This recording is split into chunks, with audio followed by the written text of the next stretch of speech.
पाद्य अर्घ आचमन आदि भगवान शंकर पर अर्पण होने लगा। प्रेम से भगवान का अभिषेक हुआ महाराज। और जब अभिषेक हो रहा था, अभिषेक के बाद जब भगवान की आरती की गई तो भगवान देवाधिदेव महादेव उस विग्रह से प्रकट हो गए। रावण ने कहा, ये बताओ इस विग्रह का क्या नाम रखना चाहिए? का इस विग्रह का नाम पड़ेगा रामेश्वरम, यानी रामः यस्य ईश्वरम इति रामेश्वरम। राम जिसके इष्ट हैं ऐसे रामेश्वरम। शंकर भगवान कहते नहीं नहीं नहीं, राम यस्य ईश्वरम, राम जिसके ईश्वर हैं ऐसे रामेश्वरम महाराज। क्योंकि दोनों ही एक दूसरे के पूरक हैं महाराज। देखो, घर में जब हम भगवान शिव का पूजन करें, भगवान शिव पूजन के मध्य में जब तक हम भगवान राम का पूजन नहीं करें तब तक वह पूजन सफल नहीं माना जाता है। और जब तक भगवान राम के पूजन में हम भगवान शिव का पूजन नहीं करते तब तक भगवान राम का पूजन परिपूर्ण नहीं माना जाता। दोनों ही एक दूसरे के इष्ट हैं महाराज। हरि हर एक हैं दोनों, न वो कम है न ये कम है, दोनों एक ही है महाराज, कोई अंतर नहीं है। भगवान शंकर कहते हैं, मुझ में और राम में जो व्यक्ति भेद उत्पन्न कर लेता है महाराज, उसको घोर नरक की यातनाओं को सहना पड़ता है। करके त्रिशूल को मस्तिष्क पर धारण करते हैं। और जो भगवान शिव के भक्त हैं वो भगवान राम के धनुष को अपने मस्तिष्क पर धारण करते हैं। जो त्रिपुंड होता है ना, वो धनुषाकार होना चाहिए। ये तिलकों का भी बड़ा भाव है महाराज। तिलकों के प्रकार बताए गए हैं। पहले से तिलक देख करके भी पता लग जाता था ये किस देवता का उपासक है महाराज। कई लोग होते वो गंगा गए तो गंगा दास बन जाते हैं, यमुना गए तो यमुना दास बन जाते हैं महाराज। कबत लंब चौड़ लगदिनी यशी कबीर महाराज, और किसी दिन तो लगाते ही नहीं महाराज। कि बिना जब तक पूजा की दक्षिणा नहीं दी जाए तब तक पूजा सफल नहीं होती है। आचार्य कृपा करके अपनी दक्षिणा तो बताओ, हम तुम्हें क्या दे दक्षिणा के रूप में? यह सुन करके रावण की आंखें सजल हो गई।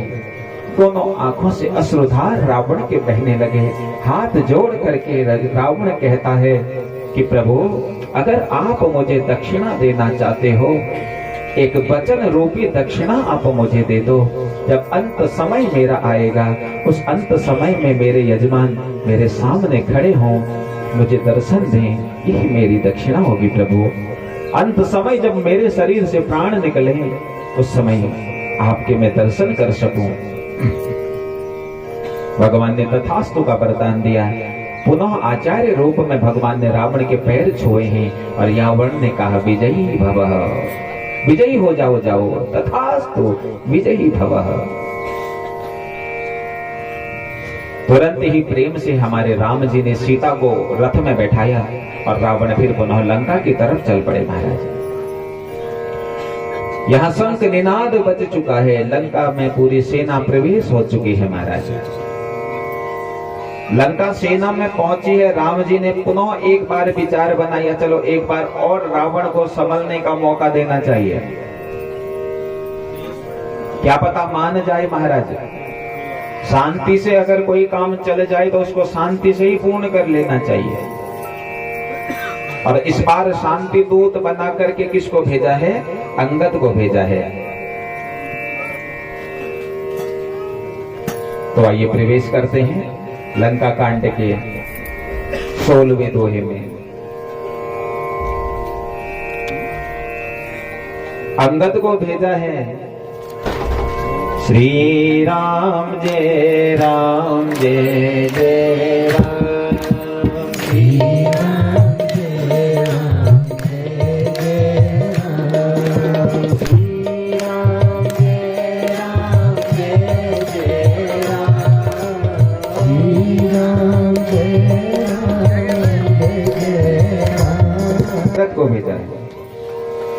आओ अंगद जाओ और जाकर के एक बार अंत बार तुम जाकर के रावण को समझा करके आओ। और जब अंगद रावण को समझाने जा रहा था महाराज,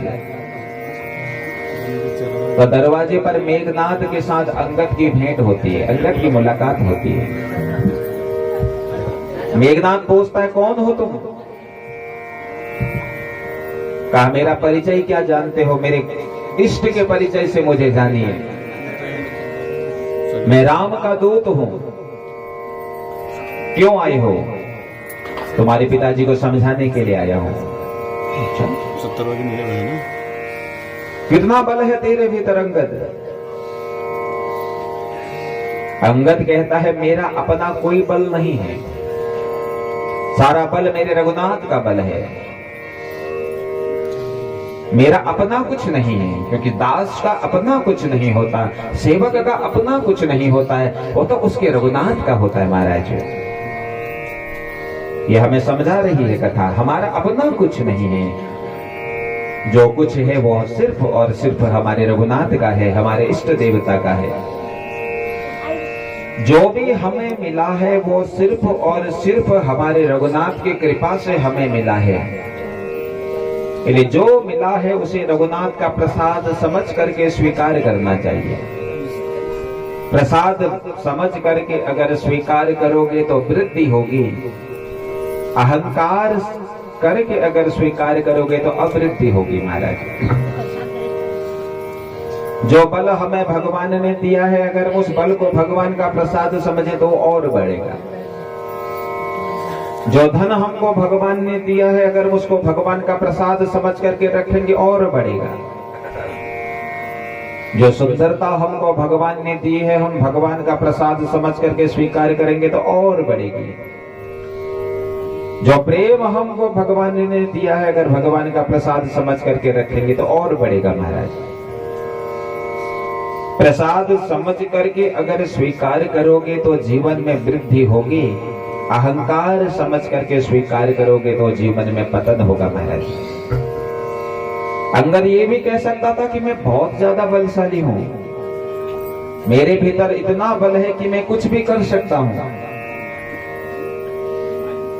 लेकिन ये नहीं कह रहा है।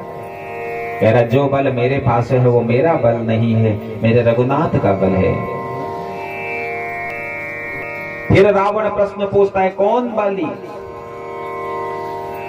अब अंगद ने कहा अहंकार में बोल रहा है तो इसका अहंकार का मुझे पतन करना चाहिए। देखो,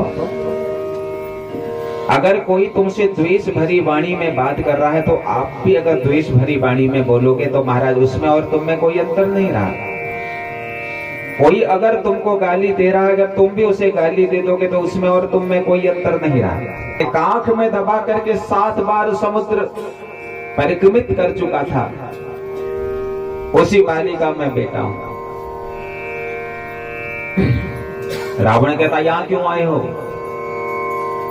कहता महाराज किष्किंधा में रह करके मैंने बहुत से चोर देखे, धन चोरने वाला चोर देखा, कपड़े चोरने वाला चोर देखा, भोजन चोरने वाला चोर देखा, लेकिन जीवन में किसी की स्त्री को चोरने वाला चोर मैंने नहीं देखा था। वही देखने आया हूं महाराज, क्योंकि आप ही तो वो हो जो दूसरे की स्त्री को चुरा करके आए हो।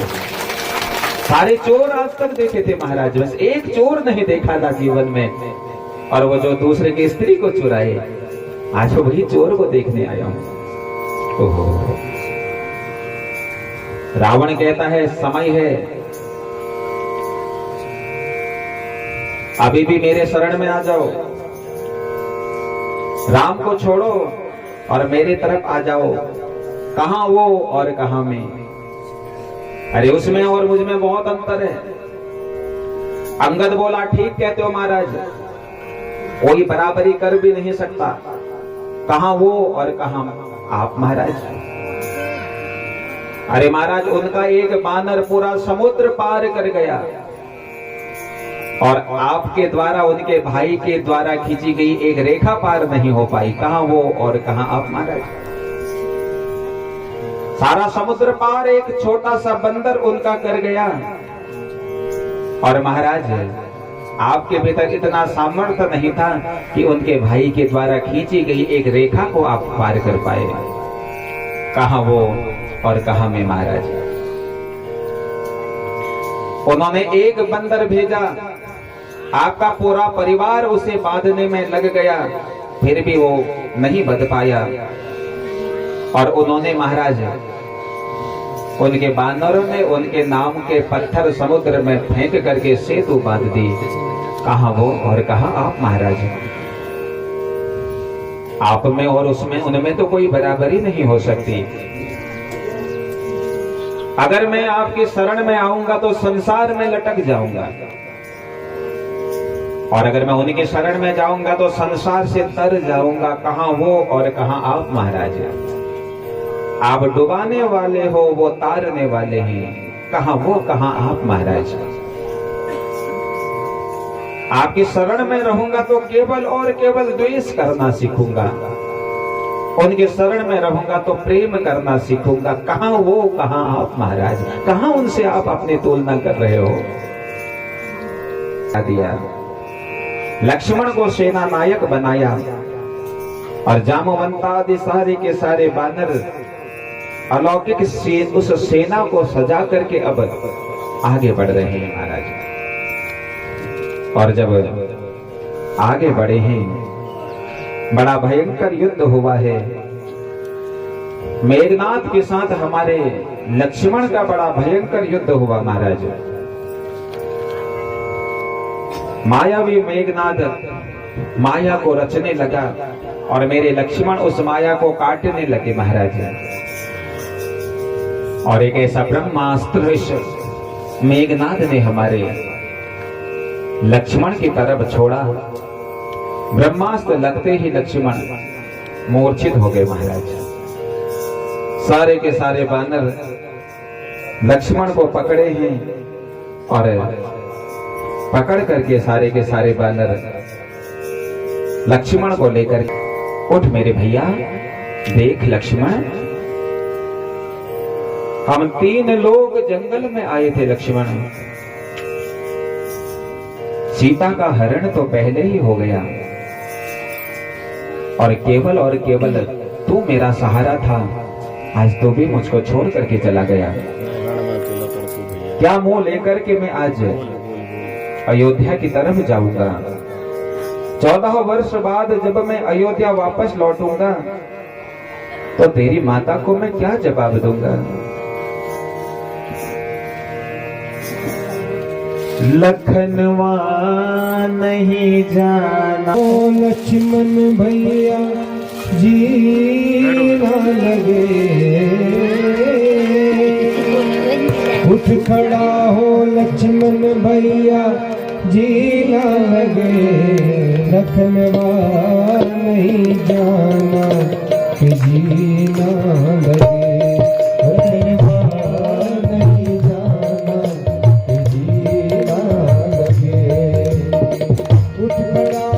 लक्ष्मण भैया जी ना लगे। लखनवा नहीं जाना जी ना लगे। लखनवा नहीं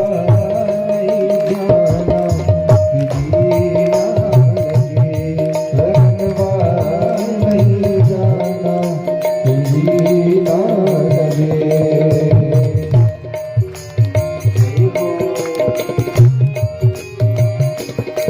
लगे।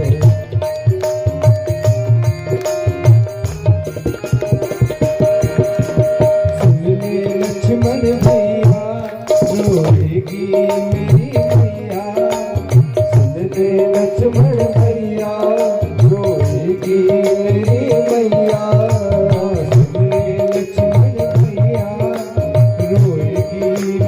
मैया। सुन ले लक्ष्मण भैया रोएगी मेरी मैया। मुखड़ा दिखलाऊंगा कैसे, मुखड़ा दिखलाऊंगा कैसे के जी ना लगे। लखनवा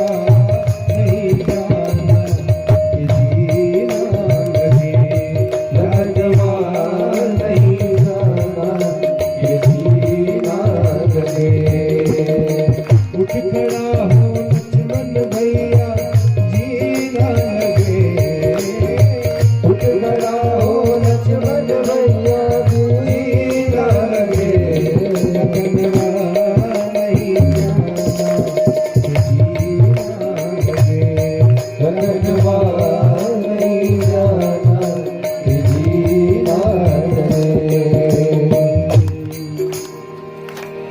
रोने लगे हैं मेरे राघव। लक्ष्मण उठो भ्राता, आंखें खोलो अपनी। अरे तेरे साथ ही तो मेरी शोभा है लक्ष्मण। तुम जानते हो लक्ष्मण, जब तुम्हारी माता ने तुम्हारा हाथ मेरे हाथ में सौंपा था तो मुझसे कहा था, राम मेरे पुत्र की तू रक्षा करना, और मैंने तुम्हारे माता को वचन भी दिया था लक्ष्मण कि मैं निश्चित मां तुम्हारे पुत्र की रक्षा करूंगा। और महाराज उन सुसेन नामक व्यक्ति को औषधियों का बड़ा दिव्य ज्ञान है। अगर सुसेन वैद्य यहाँ आ जाते तो लक्ष्मण जी के प्राणों की रक्षा हो सकती थी, लेकिन महाराज रावण को पता लग चुका है कि तुम्हारे भाई को शक्ति बाण लगा हुआ है, और उसने और भी ज्यादा सेना उस नगर में लगा दी है। महाराज कोई ऐसी योजना बन जाए कि लंका से सुसेन वैद्य यहाँ पहुंच जाएं और यहाँ आकर के तुम्हारे भाई की वो रक्षा कर सकें।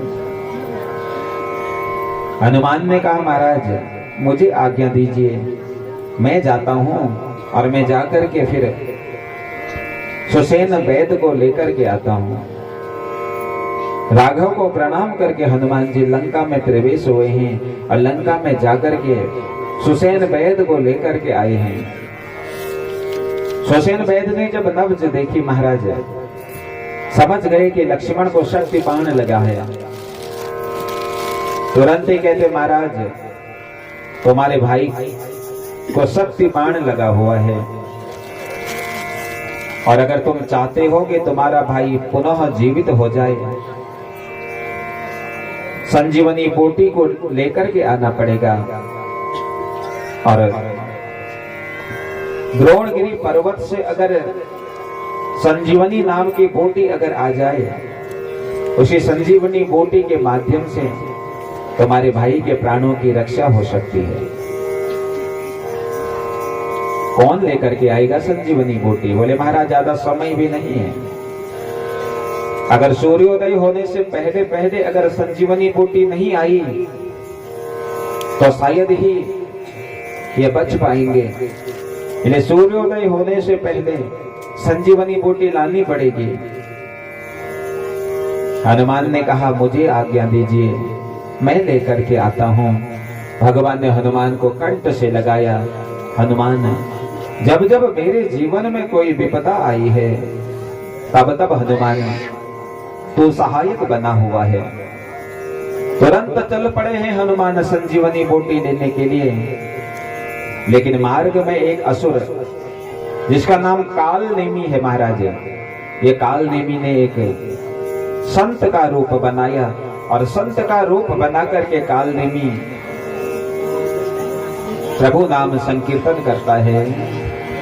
श्री राम जय राम, श्री राम जय जय राम, श्री राम जय राम जय राम, श्री राम जय राम जय राम, श्री राम जय राम जय राम, श्री राम जय राम जय राम, श्री राम जय राम जय राम, श्री राम जय राम जय राम का सुमिरन काल नेमी करने लगा। हनुमान जी ने इस काल नेमी को संत समझ करके उस काल नेमी की उस कुटिया के अंदर प्रवेश किया। महाराज हनुमान जी सोच बैठे कि ये काल नेमी कोई संत होगा। महाराज नकली संत पर भरोसा कर बैठे, और जब हकीकत पता चली तुरंत ही एक मस्तिष्क का प्रहार इस काल नेमी पर किया, और इस काल नेमी का हनुमान जी ने उद्धार कर दिया। महाराज काल नेमी को मारा नहीं, काल नेमी का उद्धार हुआ। चाहे किसी भी रूप में अगर भगवान का भजन हो जाए महाराज, तो उस भजन का प्रभाव निश्चित ही हमें सफल बनाता है। के यहाँ से जब आगे बढ़े हैं और कहां पहुंचे हैं, अब द्रोण पर्वत पर पहुंचे। गही गिरी निसी नभ धावत भयहूं। द्रोणगिरी पर्वत पर जब भगवान पहुंचे हैं तो पहचान बताई थी, जहां पर अलौकिक प्रकाश हो वही संजीवनी बूटी होगी महाराज। तो सारा का सारा पर्वत जब प्रकाशमय देखा, सोच नहीं पाए कि किसको उखाड़ूं किसको नहीं उखाड़ूं। विचार बनाया, क्यों ना पूरा पर्वत ही उखाड़ करके ले जाता हूं, और सुसेन तो पहचान ही जाएंगे इसमें से कौन संजीवनी बूटी है महाराज। पूरा पर्वत लेकर के जब जा रहे थे बंधुओं, इस समय हनुमान जी अयोध्या के ऊपर से जा रहे हैं। गही गिरी निसी नभ धावत भयहूं, अवधपुरी ऊपर कपि गयहूं। अवधपुरी के ऊपर से जब हनुमान जी जा रहे थे, भरत जी बैठ करके भगवान का कीर्तन कर रहे थे, और कीर्तन करते करते जैसे ही भरत जी की नजर पड़ती है कि कोई पर्वत लेकर के जा रहा है, सोच बैठे कहीं ऐसा न हो कि कोई असुर हो महाराज। और असुर समझ करके जैसे ही बाण चलाया, वो बाण सीधे हनुमान जी के चरणों में लगा और सीधे पर्वत सहित हनुमान जी भरत जी के आगे गिर गए। मुख से श्री राम जय राम जय जय राम,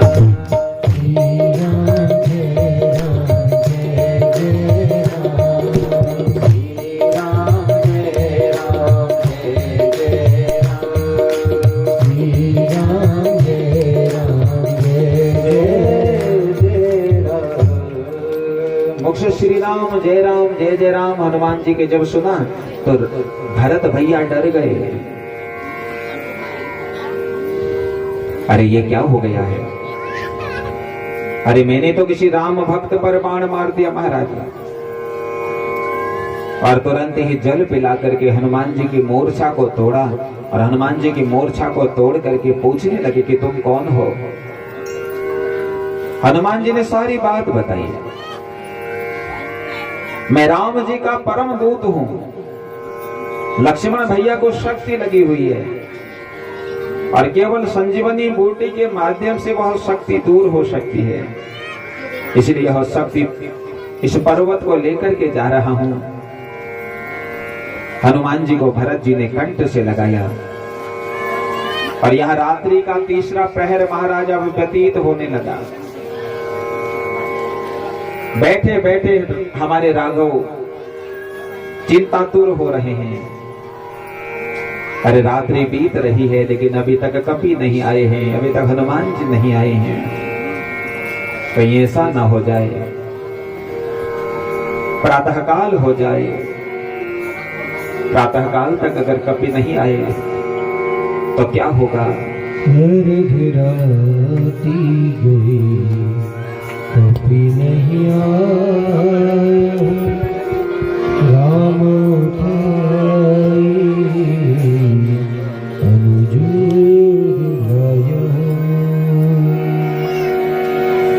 क्या होगा मेरा? अगर मेरा कपि प्रातः काल तक नहीं आया तो मेरे भैया के प्राण नहीं बचेंगे।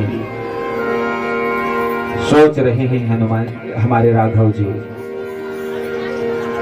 और तभी उसी समय भरत जी ने एक अमोघ बाण चलाया है, और उस अमोघ बाण में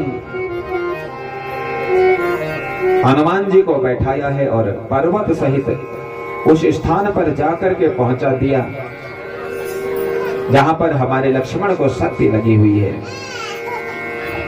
पर्वत से संजीवनी बूटी को निकाला गया, घोला गया, और घोल करके वह संजीवनी बूटी हमारे लक्ष्मण को पिलाई गई, और लक्ष्मण को पिला करके लक्ष्मण को जीवन दान दिया गया महाराज। और जैसे ही लक्ष्मण जागे महाराज, अपने भाई से कहने लगे, भैया अरे मैं तो युद्ध करने के लिए गया था, यहां कैसे पहुंचा? सारी कथा सुनाई गई। यहां मेघनाद तप करने के लिए प्रवेश हुए हैं, और सूचना मिली कि लक्ष्मण पुनः जीवित हो गए हैं। तो रावण ने अपने सोए हुए भाई कुंभकर्ण को जगाना चाहा। आइए मानस के माध्यम से श्रवण करते हैं।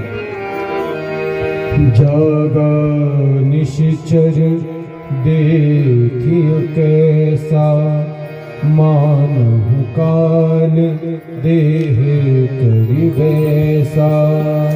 जागा निश्चर देखियो कैसा, मानहु काल देह करि वैसा। कुंभकर्ण कुंभकर्ण बूझा कहूँ भाई, आहे तव मुख रहे सुखाई, आहे तव मुख रहे सुखाई। अपने भाई कुंभकर्ण को जगाता है रावण। कर्ण के चरणों में जाकर के विभीषण गिर जाते हैं। देखी विभीषण आगे आयो,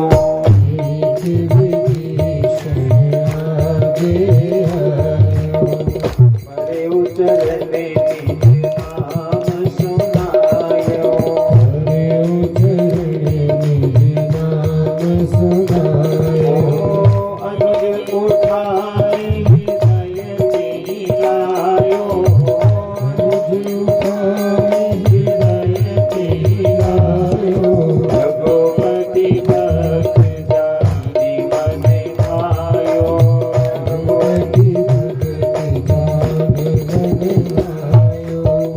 विभीषण को जैसे ही देखा हमारे रावण ने, तुरंत विभीषण को उठाया और उठा करके भगवान ने अपने कंठ से लगा लिया। इस राघव का हुआ है। और अंत तो गत्वा मेरे गोविंद ने एक ऐसा बाण इस कुंभकर्ण पर मारा, बाण लगते ही इस कुंभकर्ण का उद्धार हो गया महाराज। रावण को जब पता चला कि मेरा छोटा भाई उसकी मृत्यु हो गई है, तो रावण विलाप करने लगा, रावण रोने लगा। रावण के विलाप को सुन करके मेघनाथ पुनः जाग उठता है और जाग करके यह मेघनाथ पुनः लक्ष्मण से युद्ध करने के लिए जाता है महाराज। ऐसा भयंकर युद्ध हुआ है। और युद्ध का परिणाम यह हुआ, जब मेघनाथ ने देखा कि भैया मेरी सारी आसुरी शक्तियां समाप्त हो रही हैं, तुरंत वहां से अदृश्य हो गया मेघनाथ और एक गुफा के अंदर जाकर के यह मेघनाथ तामसी यज्ञ करने लगा। 3 प्रकार के यज्ञ होते हैं। एक सात्विक यज्ञ होता है, एक राजसी यज्ञ होता है और एक तामसी यज्ञ होता है। सत्व, रज और तम। सात्विक यज्ञ और रामचरितमानस है, ये राम कथा है, देवी भागवत है, शिव पुराण है। फल, धूप, दूध, दही, घी, शहद, ये सात्विक पूजन में आता है महाराज। और एक पूजा होती है राजसी पूजा, राजाओं के तरह सोने से, चांदी से, हीरे से, मोती से, जवाहरों से जब भगवान का अर्चन किया जाता है, ये राजसी पूजन है बंधुओं। और एक पूजन कहलाता है तामसी पूजन, जिसमें मांस के माध्यम से, मदिरे के माध्यम से, अखाद्य के माध्यम से, अपेय के माध्यम से जब भगवान का पूजन किया जाता है, तो ये तामसी पूजन है। सात्विक पूजन करने से हमारा कल्याण होता है और तामसी पूजन करने से हमारा अकल्याण होता है। इन बानरों ने मेघनाथ के इस यज्ञ को विध्वंस कर दिया महाराज। और जब यज्ञ विध्वंस हुआ, यज्ञ विध्वंस होने के बाद ये मेघनाथ को बड़ा क्रोध आया। क्रोध में आकर के यह मेघनाथ बाहर आया है और बाहर आकर के इस मेघनाथ ने भयंकर युद्ध किया है महाराज। ऐसा युद्ध हुआ न भूतो न भविष्यति। बाणों के माध्यम से, हाथों के माध्यम से अनेक युद्ध होने लगा महाराज। कभी कभी लक्ष्मण बाण छोड़ते हैं, कभी कभी मेघनाथ बाण छोड़ते हैं। सारी भूमि कंपायमान हो गई, भूमि डोलने लगी। स्वर्ग के देवता भयभीत हो गए कि इस युद्ध का आखिर क्या परिणाम होगा। दोनों ही आपस में भिड़ रहे हैं। ऐसा लग रहा है महाराज कि एक पहाड़ दूसरे पहाड़ से टकरा रहा हो। और जब दोनों ही आपस में टकराते हैं, दोनों के बाण आपस में टकराते हैं, एक अलौकिक विद्युत उससे उत्पन्न होने लगी महाराज। त्राहिमाम त्राहिमाम सारे देवता करने लगे। क्या इसका परिणाम होगा इस युद्ध का, कोई नहीं जान रहा है। सारे के सारे देवता भगवान से स्तुति करते हैं। भगवान ने कहा जो होगा वो अच्छा होगा महाराज, चिंता करने की आवश्यकता नहीं है। अंत तो गतवा यह मायावी मेघनाद माया के माध्यम से कभी महिष रूप में आ जाता है, कभी अदृश्य हो जाता है, कभी अपने जैसे अनन्य मेघनादों को उत्पन्न कर देता है महाराज। समझ नहीं पाए कि ये क्या हो रहा है। लक्ष्मण भी नहीं समझ पाए कि कैसे रोका जाए महाराज। तो तब मन में भाव आया, माया का काट तो केवल मायापति के हाथों में ही हो सकता है महाराज। इसलिए मुझे अपने मायापति का स्मरण करना चाहिए, मुझे अपने मायापति का ध्यान करना चाहिए। अगर माया को कोई रोक सकता है, माया पर अगर कोई विजय प्राप्त कर सकता है, वो कोई और नहीं, केवल और केवल मायापति ही उस माया को जीत सकते हैं महाराज। और जैसे ही मायापति का स्मरण किया महाराज, एक बाण मेरे लक्ष्मण ने दिशाओं की तरफ छोड़ा, सारी दिशाओं को कीलित कर दिया। सहज रूप में मेघनाद सामने प्रकट हो गया और एक बाण ऐसा मारा इस मेघनाद के वक्षस्थल पर, ये मेघनाद भूमि में गिर गया। इस मेघनाद का उद्धार हो गया महाराज। जैसे ही मंदोदरी को पता चला मेरा जो अति प्रिय जो पुत्र जो मेघनाद है, इस मेघनाद का भी उद्धार हो गया, रोते रोते यह मंदोदरी समझा रही है रावण को कि महाराज देखो वो कोई साधारण नहीं है। खरदूषण जैसे बलशाली को जो मार सकते हैं वो कोई साधारण नहीं हो सकते। महाराज सारी पृथ्वी डोलने लगी, भयंकर पृथ्वी डोलने लगी। अस कही छाड़ सिपान प्रचंडा, सारी पृथ्वी डोलने लगी रावण को देखते ही महाराज। ऐसा भयंकर उस रावण के स्वरूप को देख करके सारे के सारे बानर, सारे के सारे भालू, सारे के सारे गीध दौड़ने लगे महाराज। महादेव कैलाश पर बैठ करके इस युद्ध के दर्शन कर रहे हैं। ब्रह्मा जी ब्रह्मलोक में बैठ करके दर्शन कर रहे हैं महाराज। ब्रह्मा जी देख रहे हैं, कह रहे हैं ऐसा प्रचंड रूप तो मैंने भी आज तक रावण का नहीं देखा। भगवान शंकर कह रहे हैं ऐसा प्रचंड रूप मैंने भी आज तक रावण का नहीं देखा। भयंकर युद्ध होने लगा महाराज। ऐसा भयंकर युद्ध हुआ, सारी भूमि डोलने लगी। बानर भालू सभी को पटक पटक कर यह रावण मारने लगा। ऐसा लगता है किसी ने सोए हुए शेर को जगा दिया हो महाराज। बड़ा भयंकर युद्ध हुआ है। इधर प्रभु और रावण का बड़ा भयंकर युद्ध हुआ महाराज। सारी धरा कांपने लगी, सारी धरा कंपायमान हो गई बंधु। सारे देव समाज आज भयभीत है। कंदराओं में बैठे हुए हो ऋषिगण आज भयभीत है महाराज। आखिर इस युद्ध का क्या परिणाम होगा कोई समझ नहीं पा रहा है। ऐसा भयंकर युद्ध देख करके आज त्रैलोक कांपने लगा। बड़े बड़े भालुओं को पकड़ करके, बड़े बड़े रीछों को पकड़ करके यह रावण भूमि में पटक रहा है। ऐसा भयंकर युद्ध हुआ। राम ने एक बाण मारा और एक बाण मार करके यह रावण मूर्छित हो गया। सैनिकों ने पकड़ा और पकड़ करके सैनिक इस रावण को भवन में ले गए हैं महाराज। अंत में विभीषण ने कहा महाराज सच कहूं इस रावण के नाभि में अमृत कुंड है। श्री राम जय राम जय जय राम, श्री राम जय राम जय जय राम। जब तक नाभि कुंड का उस अमृत को आप सोखोगे नहीं, तब तक महाराज इसकी मृत्यु नहीं हो सकती। और तुरंत ही प्रभु ने सुनत विभीषण वचन कृपाला, हर्षि कहे कर बाण कराला।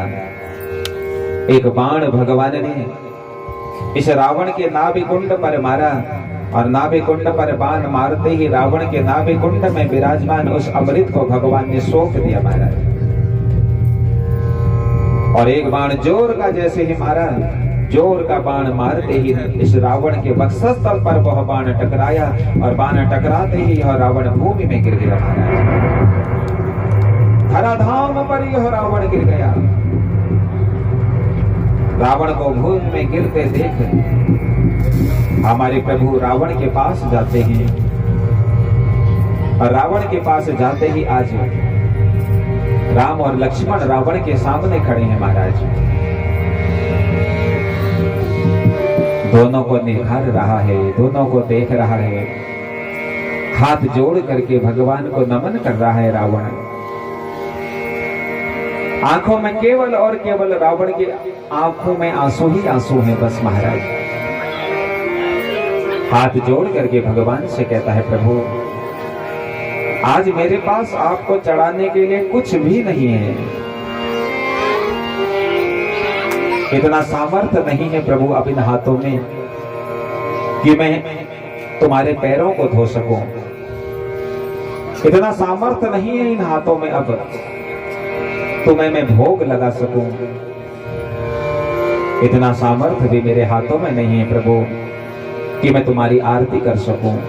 जय कृपा कंद मुकुंद बंद, शरण शरण सुख प्रद प्रभु, हरिजन विदार धर्म कारण, कारुणिक सदा विभो, हरस संकुल भाज कुंदुदि, संग्राम राम अदंग बहु सौभाग्य। हाथ जोड़ करके भगवान से कहता है, आज मेरे पास कुछ भी नहीं है प्रभु, केवल और केवल बस ये मन ही अब मेरे पास शेष बचा है। ये मन ही मैं तुम्हें अर्पण करता हूं।